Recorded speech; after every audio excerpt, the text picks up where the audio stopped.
কলকাতা থেকে 1 থেকে 2 দিনের গরমে ছুটি কাটাতে চাও? তাহলে ঘুরে এসো উত্তরবঙ্গের ছোট্ট পাহাড়ি স্বর্গ কোলাখাম। পাহাড় আর নিস্তব্ধতার মাঝে লুকিয়ে থাকা এই সুন্দর গ্রামে তোমার থাকার সেরা ঠিকানা ফিউশন স্টেজের স্টার হলিডেজ হোমস্টে। এখানকার ডুপ্লেক্স রুম যেন এক টুকরো স্বপ্ন। জানালা খুললেই সামনে রাজকীয় ভঙ্গিতে দাঁড়িয়ে কাঞ্চনজঙ্ঘা। মনে হবে পাহাড় যেন তোমার জন্যই অপেক্ষা করছে।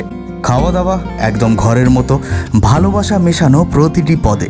আর ঘুরে দেখতে অবশ্যই চলে যেও অপূর্ব ছাঙ্গে ওয়াটারফলসে। একদিকে ঝর্ণার অবিরাম সুর আর অন্যদিকে মেঘ ছুঁয়ে দাঁড়িয়ে থাকা রাজকীয় কাঞ্চনজঙ্ঘা পাহাড়ের নীরব প্রেম। এই সৌন্দর্য শুধু দেখা যায় না, অনুভব করতে হয়। তাহলে দেরি কিসের? এখনই যোগাযোগ করুন আর আজই বুকিং করে ফেলুন আপনার স্বপ্নের কোলাখাম ভ্রমণ।